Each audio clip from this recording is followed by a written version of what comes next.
नमस्कार। बंसल न्यूज के prime time में आप सभी का स्वागत है। मैं हूं आपके साथ विजय कुमार पंड्या। सबसे पहले बात दिल्ली की, जहां यूक्रेन संकट पर पीएम मोदी की उच्च स्तरीय बैठक हुई है। पीएम मोदी ने रूस के राष्ट्रपति पुतिन से बात की है। रूस यूक्रेन युद्ध का 7वां दिन आज है। भारतीयों को तुरंत खार्किव छोड़ने की भी एडवाइजरी दी गई है, लेकिन वहीं खबर यह मिल रही है कि प्रधानमंत्री नरेंद्र मोदी ने दूसरी बार रूस के राष्ट्रपति व्लादिमीर पुतिन से बात की है। यूक्रेन संकट पर पीएम मोदी की यहां उच्च स्तरीय बैठक हुई। बैठक के बाद पीएम मोदी ने रूस के राष्ट्रपति से बातचीत की है। तो एक हाई लेवल मीटिंग, उसके बाद पुतिन से बातचीत।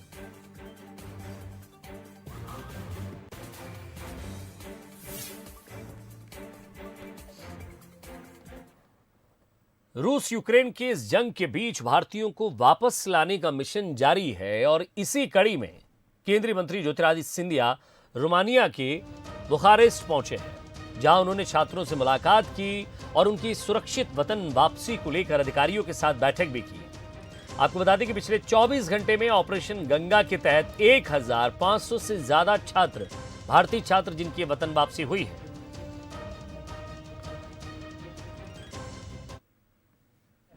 कल मिले थे मुझे, कल मिले थे रात को? नहीं कल नहीं मिले। कहाँ, बुंदेलखंड कहाँ से हो? सर मैं छतरपुर डिस्ट्रिक्ट। छतरपुर से। कहाँ पढ़ रहे थे? दीवान और फ्रेंड। ठीक है। अब आप सब लोगों को सुरक्षित वापस हम लोग भेज रहे हैं और मैं यहीं हूँ, और अपने सभी दोस्तों को भी कह देना। और ये देखिए आपकी किस तरह छात्रों से बातचीत की है। सिंधिया वहां पहुंचे हैं और पहुंचने के बाद सबसे पहले उन्होंने छात्रों को ढांढस बंधाया। कौन कहां से है, उनके बाकी दोस्त कहां फंसे हुए हैं, उनको निकालने के लिए कैसे वो लोग आए हैं, बाकियों को कैसे लाया जा सकता है। ये उस समय की तस्वीर जब खुद ज्योतिरादित्य सिंधिया छात्रों के बीच पहुंचकर उनसे बातचीत की, अधिकारियों के साथ वहां बैठक की और उन्होंने कहा था कि लगभग 3000 से ज्यादा छात्रों को, यहाँ भारतीयों को, हमारा मकसद है कि आज यहाँ से निकाला जाए, भारत के तरफ भेजा जाए। और एक दूसरी तस्वीर भी आप देखिए जरा, जहाँ छात्रों के बीच जमीन पर बैठकर उनसे बातचीत की, साथ ही साथ उन्हें यह समझाने की कोशिश की कि आप डरे नहीं, अब बहुत जल्द आप अपने घर पहुंचने वाले हैं। कहाँ पढ़ रहे थे? ठीक है। अब आप सब लोगों को सुरक्षित वापस हम लोग भेज रहे हैं। यूक्रेन संकट पर भारत सरकार के विदेश मंत्रालय के प्रवक्ता अरविंदम बागची का बयान सामने आया है, जिसमें उन्होंने कहा है कि यूक्रेन छोड़ने वाले भारतीयों में तेजी से वृद्धि हुई है। करीब 17,000 भारतीय यूक्रेन छोड़ चुके हैं और पिछले 24 घंटों के दौरान 6 उड़ानें भारत पहुंची और लगातार यूक्रेन से लौटने वाले भारतीयों की संख्या में इजाफा हो रहा है। इस तरह करीब 3,352 भारतीयों की वतन वापसी हो चुकी है। साथ ही अरिंदम बागची ने कहा कि छात्र चंदन जिंदल की प्राकृतिक मौत हुई है। छात्र चंदन जिंदल का परिवार भी यूक्रेन में है। We now estimate that nearly 17,000 Indian nationals have left Ukraine's borders since our advisories were issued. This, of course, includes some Indians who had not registered with the embassy earlier. Flights under Operation Ganga have also increased sharply. During the last 24 hours, 6 flights have landed in India, taking the total number of flights that have landed in India to 15, and the total number of Indians who have returned on these flights to 3,352. Chandan Jindal, एक student Venezia में पढ़ रहे थे, आज उनकी मौत हो गई और condolences to the family, but ये नेचुरल कॉजेस में से हुई है। वो काफी दिन से हॉस्पिटल में थे और उनके साथ उनके फैमिली मेंबर हैं यूक्रेन में उनके साथ, और हमारी तरफ से हमारी शोक एंड और डीपेस्ट कंडोलेंसेस। तो यूक्रेन में फंसे भारतीय छात्रों को लाने का सिलसिला लगातार जारी है। दतिया का एक छात्र भरत बघेल भी यूक्रेन में फंसा हुआ था, जिसे वापस लाया गया है। भरत बघेल यूक्रेन में मेडिकल की पढ़ाई कर रहे थे। वापस अपने देश आने पर भरत ने खुशी जताई है, साथ ही भारत सरकार का आभार जताया है। भरत के मुताबिक यूक्रेन में अभी हालात बेहद खराब हैं। बहुत ही मुश्किलों का सामना करते हुए बाकी लोगों के साथ भरत रोमानिया बॉर्डर पर पहुंचा था। नेशनल मेडिकल यूनिवर्सिटी में पढ़ रहा था, जो कि पोलैंड बॉर्डर के पास है। और कीव से काफ़ी दूर है, मतलब 800 किलोमीटर दूर है। तो वहाँ पर ऐसे हालात नहीं थे, मतलब ज़्यादा क्रिटिकल कंडीशन नहीं थी, लेकिन जो बॉम्बिंग हुई थी उस टाइम पे मेरी सिटी में भी बॉम्बिंग हुई थी। गवर्नमेंट को ही धन्यवाद देना चाहता हूँ। यूक्रेन में फंसे विदेशी नागरिकों के लिए भारत का तिरंगा सुरक्षा कवच का काम कर रहा है। यहां तक कि पाकिस्तानी नागरिक भी अपनी जान बचाने के लिए हाथों में तिरंगा उठा रहे हैं। हाथ में तिरंगा थामने वाले पाकिस्तानी छात्रों का कहना है कि हमने ओडेसा से बस बुक की और मालडोवा सीमा पर आ गए। इस दौरान हमारा सैनिकों से सामना हुआ। हमने पहले से ही बस के बाहर 2 तिरंगे लगा रखे थे। जैसे ही सैनिकों ने तिरंगे देखे, उन्होंने गोलीबारी रोक दी और हमें जाने दिया। हमारे जो फ्लैट है, फ्लैट के यहाँ पर आर्मी से हमारी ऐसी बात हुई थी, तो वो कह रहे थे कि आपका जो है इंडियन फ्लैग है और आप इंडियन हो तो आपको इतनी डरने की जरूरत नहीं है, क्योंकि इंडिया रशिया का सब ठीक चीज है। तो हम लोग ने वैसी फटाफट फ्लैग अरेंजमेंट की और जैसी हमारी बस जैसी हुई तो हम लोग ने बस के सामने 2 इंडियन फ्लैग प्रॉपर बिगे बड़े बड़े लगा दिए ताकि हमको फ्री क्लियरेंस मिले। और एक्चुअली वो काम किया, क्योंकि इंडियन फ्लैग देखे लोगों ने देखा कि ये सब इंडियन बच्चे मेडिकल स्टूडेंट्स हैं, तो उनको हमको अलाउंस मिलता है। कैसे भाग के जाके मार्केट गया, कलर स्प्रे लेके आया, फिर मैंने 6 कलर स्प्रे खरीदे।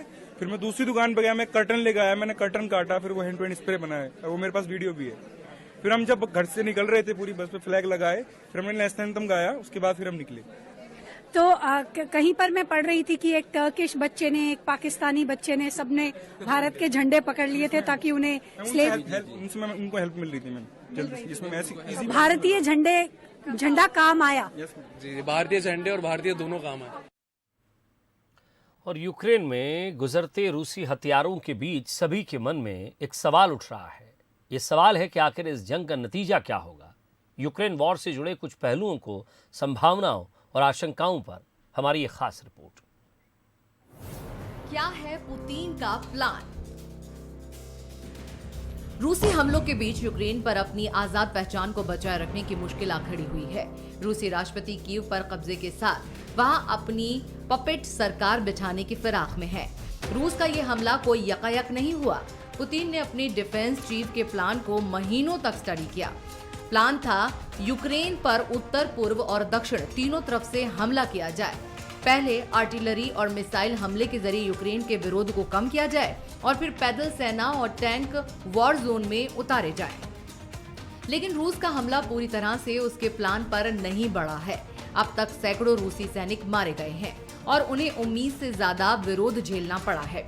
रूसी सेना यूक्रेन की सेना से कई गुना बड़ी है, जो करीब 1:3 के रेशियो में है।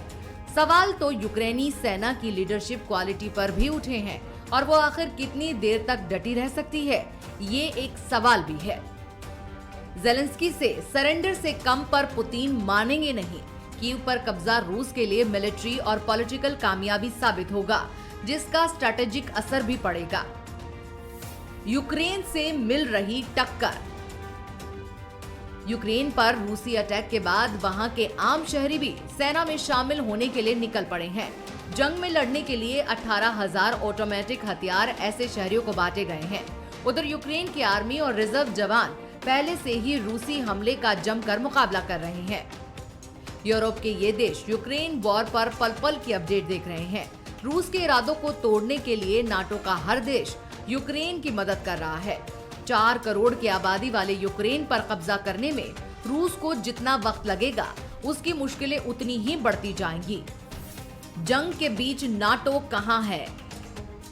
रूस के तगड़े हमले झेल रहे यूक्रेन ने जब नाटो से मदद मांगी तो उसने फौजी मदद देने से इनकार कर दिया। नाटो की दलील थी कि यूक्रेन उसका सदस्य नहीं है। जाहिर है कि नाटो रूस के साथ वार तो कतई नहीं चाह रहा था। अगर यूक्रेन पर रूसी कब्जा हुआ और ये लंबे वक्त तक रहा तो फिर पश्चिमी देश यूक्रेन में रूस के खिलाफ उठने वाले विद्रोहों को सपोर्ट देंगे। हालांकि जोखिम तो इसमें भी है। पुतिन पश्चिमी मुल्कों पर जवाबी हमला बोल सकता है। रूस का हमला यूक्रेन के पूर्वी हिस्से से नाटो के दखल को कम करने के लिए था, लेकिन नतीजा उल्टा रहा। नाटो देशों ने इसी हिस्से पर अपना ध्यान लगाते हुए चौकसी भी बढ़ा दी है। क्या और खराब होंगे हालात? यूक्रेन पहले ही रूस के समर्थन वाले अलगाववादियों से दशक भर से लड़ रहा था। अब रूस के सीधे हमले से उसकी हालत खस्ता है। साल 1991 में यूक्रेन ने रूस से आजादी के लिए बड़े तौर पर वोटिंग की थी। यहाँ तक कि अपने परमाणु वेपन्स का भी सेक्रीफाइस कर दिया था, लेकिन उसकी हालत वापस उसी दौर वाली हो गई है। अब नाटो को डर है कि पुतिन कहीं पोलैंड, लिथुआनिया, लात्विया और एस्टोनिया जैसे मुल्कों को भी निशाना बनाने की तैयारी में ना लग जाए। क्या वाकई पुतिन ऐसा करेंगे?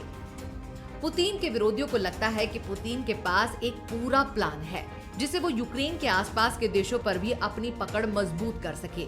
उन्हें डर है कि मौजूदा संकट पूरे बाल्टिक देशों में फैल सकता है। नाटो कोई जोखिम नहीं लेना चाहता, लेकिन उसके 100 से ज्यादा जंगी जहाज अलर्ट पर हैं। अगर रूस नाटो के किसी मेंबर मुल्क की तरफ बढ़ता है तो नाटो और रूस आमने सामने होंगे और तो फिर इस जंग का अंत जल्द होता नहीं दिखता। हालांकि पश्चिमी मुल्कों के नेताओं को ये लगता है कि मिलजुल कर रूस पर लगाए आर्थिक प्रतिबंधों से उसकी हालत कमजोर होगी ही। वो लंबे वक्त तक जंग को खींचने के हालात में नहीं रह जाएगा। Bureau report, Bansal news. और जहां एक तरफ दुनिया रूस यूक्रेन के बीच जारी जंग से हैरान है, वहीं कुदरत भी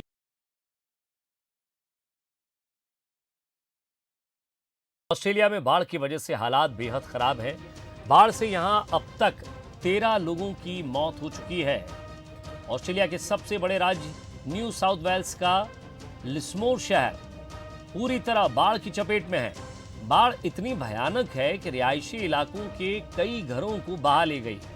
इस वीडियो में साफ तौर पर देखा जा सकता है कि इलाकों में लोग छतों पर और पुलों पर फंसे हुए हैं।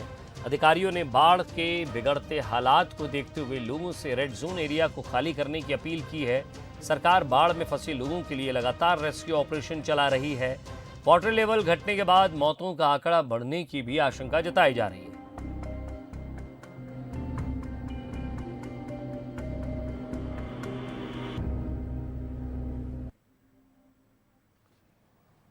भारत में पान और गुटखा खाने का कल्चर बेहद आम है।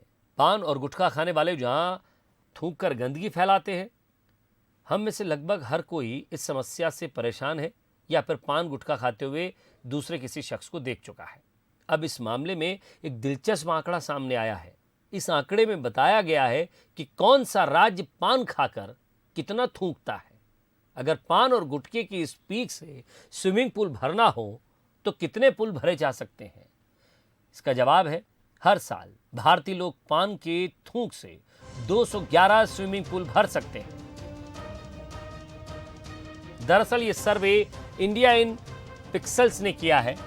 रिपोर्ट के अनुसार पान चबाकर थूके गए पीक का औसत वजन 39.55 ग्राम होता है और इसकी डेंसिटी 1.1 ग्राम प्रति मिलीलीटर होती है। कहने का मतलब यह है कि ओलंपिक के स्विमिंग पूल की कैपेसिटी 25 लाख लीटर की होती है और अगर इन आंकड़ों को आधार बनाया जाए तो हर साल भारतीय लोग पान के थूक से 211 स्विमिंग पूल भर सकते हैं। सिर्फ 3 राज्य 100 से ज्यादा स्विमिंग पूल भर देंगे। इंडिया इन पिक्सल्स ने राज्यवार आंकड़े भी दिए हैं। इसके मुताबिक उत्तर प्रदेश के लोग पान खाकर थूकने में पहले नंबर पर यानी सबसे आगे हैं। अकेले उत्तर प्रदेश के लोग हर साल पान के थूक से 46.37 स्विमिंग पूल भर सकते हैं। इसके बाद बिहार का नंबर है, जहां के लोग पान के थूक से 31.33 स्विमिंग पूल भर सकते हैं। ओडिशा 28 से ज्यादा पुल भर सकता है, तीसरे स्थान पर है। सिर्फ 3 स्टेट मिलकर हर साल 105 ओलंपिक स्विमिंग पूल भर सकते हैं। पश्चिम बंगाल में भी ये समस्या काफी गंभीर है। ये राज्य 21 से ज़्यादा यानी कि 22 तक पहुंच जाएगा, लेकिन थोड़ा कम भरा रहेगा। 21 स्विमिंग पूल भरने की क्षमता जो है यहाँ है इनमें। कोलकाता में इस समस्या के चलते करीब 10 साल पहले हावड़ा ब्रिज के गिरने का खतरा पैदा हो गया था। बीबीसी की एक तत्कालीन रिपोर्ट बताती है कि पान और गुटखे के थूक के चलते पुल का स्टील बेस आधा हो गया था। पान चबाकर थूकने के मामले में मध्य प्रदेश, तमिलनाडु और कर्नाटक जैसे बड़े राज्यों से आगे हैं।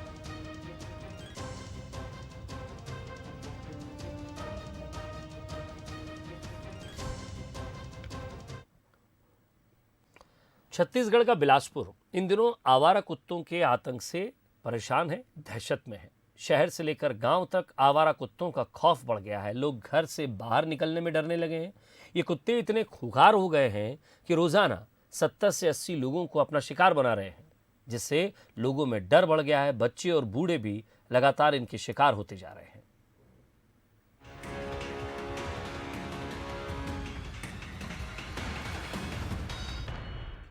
अगर आप बिलासपुर शहर में रहते हैं या फिर किसी काम से बिलासपुर जा रहे हैं तो जरा सावधान हो जाइए, क्योंकि ये शहर अब आवारा कुत्तों का शहर बन गया है।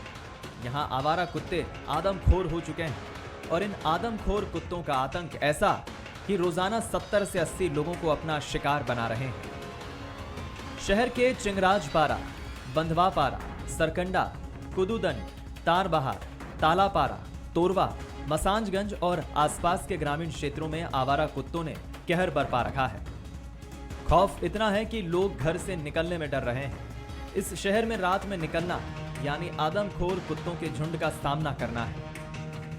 कुछ नहीं, घर का काम कर रहे थे, वो बाहर निकले कचड़ा वचड़ा फेंकने, उतने में वो हमला कर दिया, काट दिया। तो हमारे मोहल्ले में बहुत सारे आवारा कुत्ते जिसका नगर निगम कोई ध्यान ही नहीं देता, जिसको पा रहा है उसको काट रहा है। अब आए दिन 150 लोगों का रोज यहाँ इंजेक्शन लग रहा है। तो कपिल नगर से अपने काम से ही मतलब 2 लेबर लेके चल रहा था, तो रोड में घूमने वाला कुत्ता पकड़ लिया आके। कई बार बच जाते हैं, कई बार पकड़ाया, तो मैं 2-4 बार लगवा चुका हूँ। लापरवाही बरतोगे तो मौत होगी, इसका इलाज ही नहीं है। इनकी संख्या तो दिन प्रतिदिन बढ़ती जा रही है और बढ़ते भी जाएगी जब तक के इन पर कंट्रोल न किया जाए। या तो आवारा कुत्तों को जो है नगर निगम पकड़े या इनकी नसबंदी कराए या और कोई भी उपाय हो, क्योंकि आम जनता इससे सुरक्षित नहीं है। आदमखोर कुत्तों के शिकार लोग संभाग के सबसे बड़े अस्पताल सिम्स पहुंच रहे हैं। यहां 1 जनवरी से लेकर 28 फरवरी तक यानी लगभग 2 महीनों में 3661 लोग रेबीज का इंजेक्शन लगवाने पहुंचे हैं। मरीज आते हैं वो शहरी भी हैं, ग्रामीण भी हैं। स्पेशली चिंगराजपारा, बंधवापारा, सरकंडा, कुदुदन, तारबहार एरिया से ज़्यादा केसेस आते हैं। और किसी में रेबीज़ के लक्षण आ जाएं तो ऐसे पेशेंट के लिए फिर कोई ट्रीटमेंट नहीं होता। फिर भी जो हमारे यहाँ पे सुविधा उपलब्ध है उसके लिए अपन कालीबाड़ी यहाँ से रेफ़र करते हैं, जहाँ पे रायपुर धमतरी रोड पे एक संक्रामक रोगों का अस्पताल बना है। मरीजों को वहाँ पे हम यहाँ से भेज देते हैं। मामले पर शहर सरकार का कुछ और ही तर्क है। बिलासपुर नगर निगम के सभापति शेख नजरुद्दीन कुत्तों की बढ़ती संख्या के पीछे केंद्र सरकार को जिम्मेदार बता रहे हैं। आदमखोर जानवरों को मारने का तो शासन भी आदेश देती है कि सारे जितने कुत्ते हैं सब आदमखोर हो चुके हैं। इनको तत्काल इनका सफाया होना चाहिए। बच्चों को भी नोच के, छोटे छोटे बच्चों को लोग नोच के मार डाल रहे हैं। उसके बाद भी केंद्र की सरकार जो है इसकी आंखें नहीं खोल रही है। इसको संशोधन करना चाहिए। कुत्तों के बढ़ते आतंक के बीच बिलासपुर शहर खौफजदा है। शहर के लिए नासूर बन गए आवारा कुत्तों का इलाज जरूरी है ताकि शहर को इन मुसीबत से निजात दिलाई जा सके। उमेश मौर्य, बंसल न्यूज, बिलासपुर। इसी के साथ प्राइम टाइम में फिलहाल इतना ही। नमस्कार।